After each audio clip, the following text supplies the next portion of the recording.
Good afternoon and welcome to a absolutely spectacular day in Pickett, Wisconsin. Despite what my weather widget says, it says Rosendale, but I'm actually in Pickett, Wisconsin.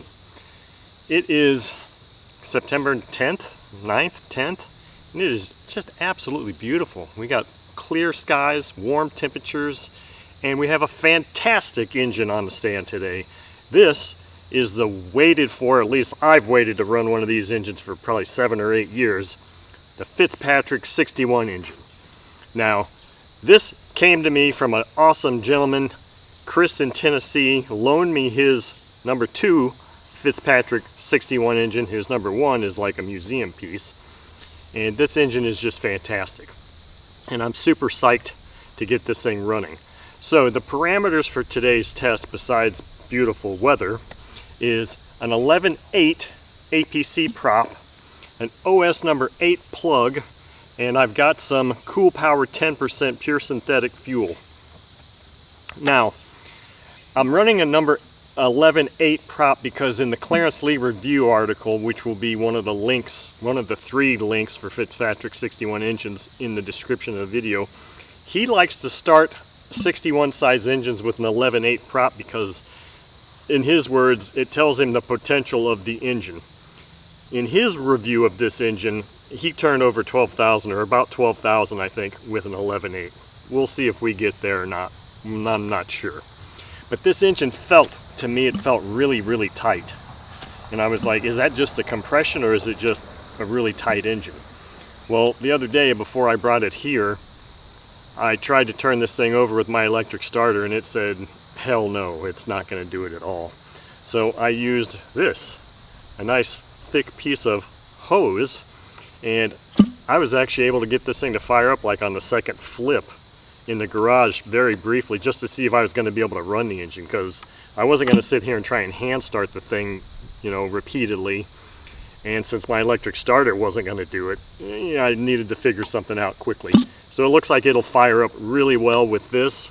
So let's just get onto it and get this engine running. Now I've got an 11.8 prop right now. I have a 12.6 also. That may be part 2 of this video or it may be a separate video, but let's just first get this thing running and see how she does.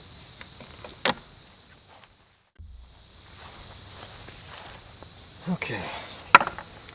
So the thing I didn't mention in the intro is I've got this thing, the carb preliminarily set up. I've got this needle valve, high-speed needle, set to 2.5 turns open from fully closed. And now that I can look directly down in here and have decent light, I don't like the amount of opening I've got on my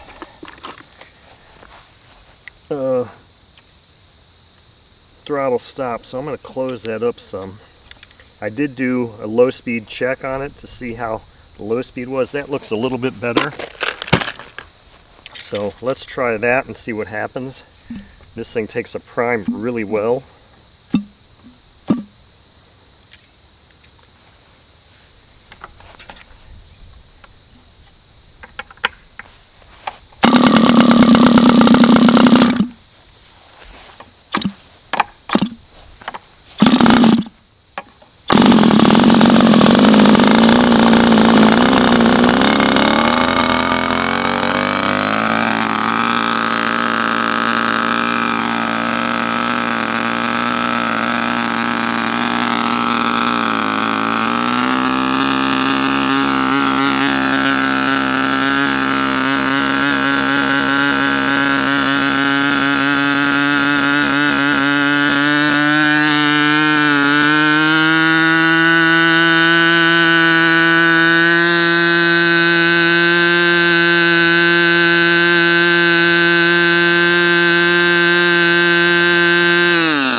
Okay, so that was a very good run for this engine. It didn't come close to the 12,000 that Clarence Lee reported in his report, but that doesn't surprise me because it could be, I don't think Clarence Lee really takes any of his readings until after he's done like 30 minutes or an hour break-in. And I have no idea how much runtime this engine has on it. When I replaced the plug, because the plug that came in it was a old idle bar plug and it was completely carboned up and gross and it didn't work at all. I looked inside the piston hole, inside the hole there, and I could see there was a light caramel color on the top of the piston, so it had runtime on it. I have no idea how much runtime, but clearly this thing did not achieve the 12,000 RPM that Clarence Lee saw on his test unit. But it still ran really nice, and this carb is very easy to tune, very easy to set. In fact, I had it almost perfect right out of the get-go, and then I was like, well, let me try and get the idle down a little bit, and then that kind of changed the low speed a bit. So, because Clarence Lee, I think, also said something about getting around 2200 RPM with this prop, and I was kind of wanting to see about that. And so it runs really well. It's a very easy to tune engine. Very easy to start with a hose or a chicken stick or whatever. It went through quite a bit of fuel, so if I have any inclination of running a different prop, I needed to shut it down and start, save some of this fuel because I don't have anything else with me right now. The one thing I did notice is I was running it pretty lean, I thought, and I didn't see an excessive amount of oil on my hand. So I didn't want to lean it out anymore. So it looked like the peak reading I got was like 10,820, and that's all it got on this prop. I don't expect it to have anything higher than that, obviously, with 12.6. So I'm not really sure what the benefit is of running a 12.6 on it other than just shooting another video. But anyway, thank you very much, Chris, for allowing me this opportunity. Chris also authorized me to do a look inside of this with this engine, and if I was gonna do that, I was gonna do it after the runs so that if I destroy the seals, he's like, it's no big deal, that he would just reseal it with some gasket maker. And I didn't want to do a look inside first and have screwed up gaskets and have to screw around with making new gaskets or get gasket sealer, which I don't have on hand. So that's why I figured I'd do all the runs with it first, and then if I decide to do a look inside, which I probably will, I'll just do it after these runs. So I just have to determine if running it a second time is worth it or not. It's fun to run. I like this engine. It's really awesome. But thank you, Chris in Tennessee, for allowing me this wonderful opportunity, and thank you all for watching.